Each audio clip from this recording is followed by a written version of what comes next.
You know, we can speak all day about the lack of the broadband connectivity, which is massive. I mean, I have had people in Roscommon move out of that county, and remember, 60% of County Roscommon needs the national broadband rollout. More than any county in Ireland, we need that, as Michael will know from serving the constituents with me. And a lot of parts of East Galway, where Michael lives as well, needs that. So it is really so important. And I suppose you can say back to us, we're telling you that. You're the legislators, get and do it. You know, because I get frustrated with the talk. The talk goes on year after year after year, where the problems are, what we need to do, and then nothing or little happens. But the broadband is so, so important. And I know where Willie's coming. I like to write a few letters myself. But business will tell you, and schools will tell you, and others will tell you that broadband is so important. And as I said, I've had situations where people have moved out of the county to adjoining counties, that people were moved out of Roscommon to Longford because we hadn't sufficient broadband for a business in my area. And again, just the sort of things that shouldn't be happening, irrespective of not having a national broadband rollout. But I'll give you North East Roscommon. And Tarmabarry is on the N5, the national primary route, the N5. I'm sure lots of you know it. Ed, you'd know it anyway. And then you have Ruski Village, which is in the news at the moment for a different reason. And the company that was rolling out broadband for Ayr, was it Kane? They rolled down the broadband down the 043 line, which came from Tarmabarry Village towards Ruski. But that 043 line cuts off halfway down. It's 8 miles between Tarmabarry and Ruski. So 4 miles down, they cut off where the 043 line finishes. And some other group, I can't remember who it was, came up on the 071 line, and they finish where the 071 line is. But they leave 200 metres and 6 houses without a connection. I mean, that should be solved overnight. And despite talking to Ayr and others, it couldn't be done. Within that connection where there were 6 houses, there's 2 people run business from home. They're gone out of that now. They had to move. I mean, that is crazy. No matter what hold-up is in the system, there should be a situation where that type of minor issue can be dealt with. And that's where we're failing. And that is really frustrating people out there. And of course, then we had the companies that came in. Broadband companies are there to make money, I accept that. But they pick and choose. And we had a situation down in North Roscommon, I think Michael will be aware of it as well, where we had a certain company providing broadband. And it's not an easy area to provide broadband to, I accept that. But they found a more lucrative area to come from, so they pulled out of where they were, left up to 100 people without broadband, and moved into the more lucrative area where they could get more customers, where there was a better connection. So it is really important that we get to the point where the government, you know, deliver this, and we, I acknowledge as politicians, have to really work hard on that. The rates issue has been touched, and I agree with Willie. What a time to have a review. And yes, some premises, some small businesses did come out on the plus side. But a considerable amount of business had a massive increase in rates in rural Ireland. Okay? I'll be straight about the banking situation. I'm a believer in the credit union. And I'm going to nail my colours to the mast here. I believe the credit union should be allowed to broaden their area into banks, and that government and others should, you know, acknowledge that, because we have a problem. We have a number of banks are pulling out of our small towns. And the reason I go for the credit union, I think they have been very supportive of communities. I don't think you can argue one day for the new banking model and then argue for the credit union. You're either one or the other. The reason I am for the credit union is, number one, the record, and number two, you have the network, you have the branches. You have them in most of the towns. And remember that they are now in the towns where we have no banks in some cases. So let's move on with it. And let's let the credit union do it. And let the credit union take on note, or take on board what we've been saying here today, particularly what Willie and Michael have been saying. And going back to Seamus's point, I've said this for years. When we had the ICC and the ACC, they were of significance. And I said it when both were taken out of the system. It was a major drawback in relation to financing. It narrowed the field. And it's one of the reasons I think that a lot of the banking problems have arisen. I would also say to the credit union, you probably need to maybe get out more to the farming community. You know, get out, let them know what you've available, let you know what you can help them with, because I would still think there's quite a number of the farming community are not fully aware of your products, of what you can do now in relation to loans, and maybe that's something you should have a look at. Balanced regional development. The programme for government says we're going to create 500,000 jobs throughout Ireland over the next 4 to 5 years, whatever it is. And we were promised that 275,000 of those will come to rural Ireland. And it's not happening in our area. It's just not happening. The jobs are not being created. I acknowledge they're happening in other parts of the country, but certainly in places like Roscommon or East Galway, it's just not happening. So that's the problem. You don't have work. There are up to 1,000 people a day leaving County Roscommon to travel to Dublin to work. 1,000, private and public. I have members of my own family who get up at 4:30 in the morning, get back at 9 o'clock at night. Now, you put yourself in the situation of a young parent, particularly a young mother, who leaves the house at that time of the day and doesn't get home till 9 at night. It's a shocking life for anybody, and it's not acceptable.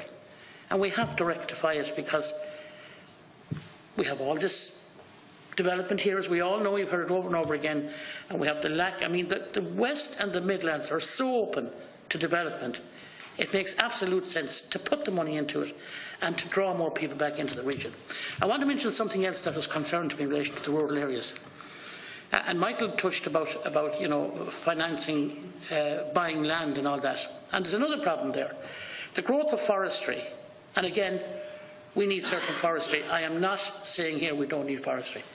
The growth of forestry is utterly appalling in this country at the moment, and somebody needs to stop what's happening.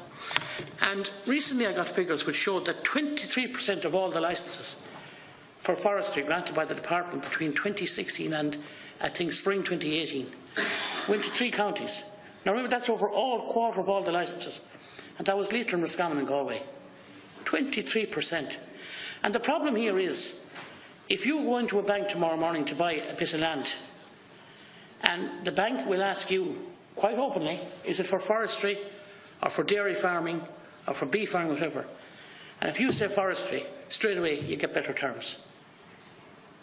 You get better terms. You don't have to put up as much money to get that loan. That's outrageous again. You know, so it's something on the basis of fair play we need to tackle. And again, what has happened with a number of young progressive farmers in my own area who want to be on agriculture, who want to get decent holdings, they are placed in a situation where a forestry company has a deal done with a farmer and the land is gone. They don't even get a chance to bid for that land. It could be 20 or 30 acres of pretty decent land. And it's a shame that's happening. I'm not going to you know, hold up people any longer. I think you've had a long day, a long morning, and the chairman has been very fair to us all, and we have an opportunity to put other points again. But you know, just in conclusion, you know, the reduction in small businesses is a huge concern, and Willie Penrose is right to a degree, and we need to acknowledge and admit that a lot of people are leaving their areas and they're going to regional towns, to the bigger stores. That's fine. People have choice. But we have always had a policy at home in our own house for generations that you spend as much of your money possibly at home as you can. And I'm never ashamed to say that my late father and my mother today says, when you were young, we always hadn't the money to feed you, and the local shops in the local towns gave us the food or whatever. And we should never forget those type of stories, because it's a fact, and I will never be ashamed to tell that type of story. Thanks very much, Deputy Murphy. I'm just very conscious of the fact that we need to be out of this room by 1:15, so I'd ask the witnesses to address the various different points that were raised by Deputy Murphy, Deputy Penrose and Deputy Fitzmaurice. We may do it the same way we've done the other slots, so I'll go with Seamus first and the feedback to the other. Okay, Chair, I'll try very hard. I really don't want to. Everybody has their dinner to get, so we don't want to go there. Let's make a few very clear points about the issues that Deputy Fitzmaurice and Deputy Penrose and Eugene Murphy, and I thank you, all of you, for your comments. The bank we're proposing is not in opposition to the credit unions. Let's be clear. It's not an either-or. It's a complementation. We're talking about a public bank, non-for-profit, an Irish model. In this bank, which was 200, is over 200 years in Germany, vulture funds don't get in.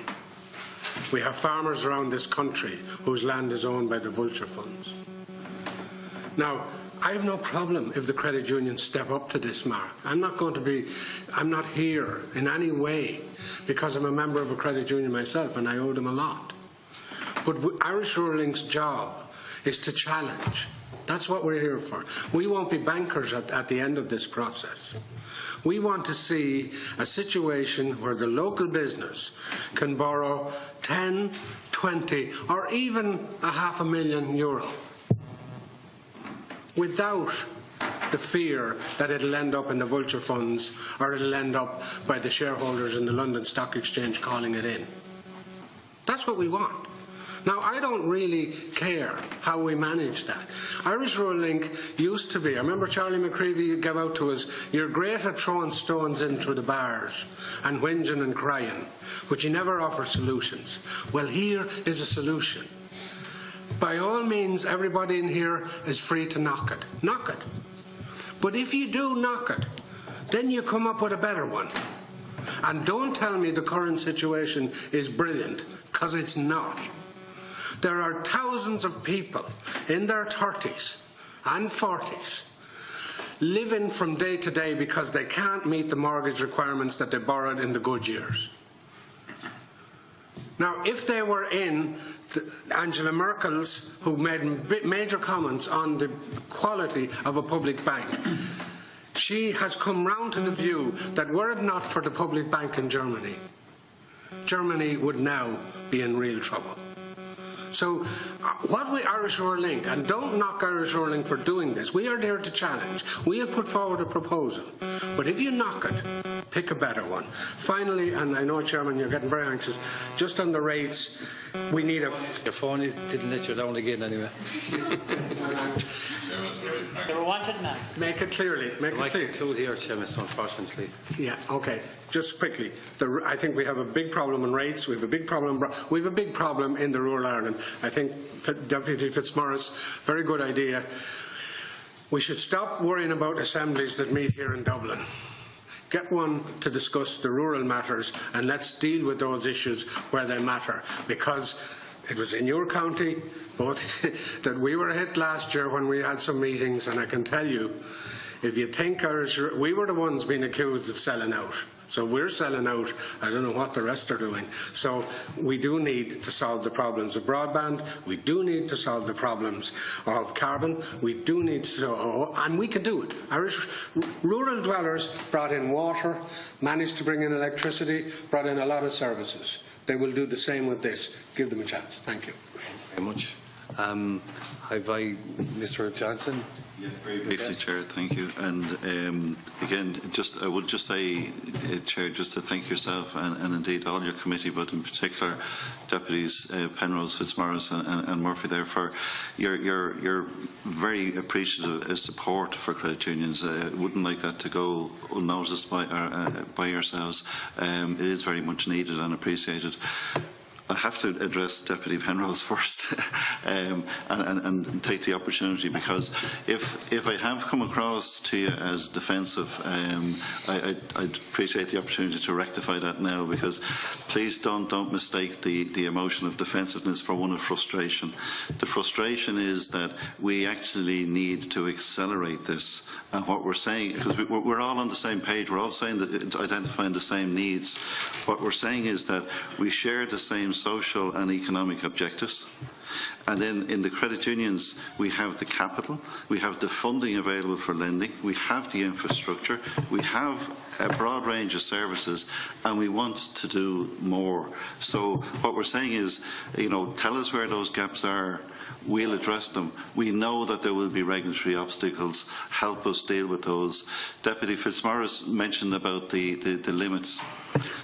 You'll be glad to know that the agri sort of product that's there is actually up to 75,000 now, but on the bigger ones that you're talking about, I mentioned earlier about the consultation that's going on, and we've all worked hard to actually get that consultation on the table.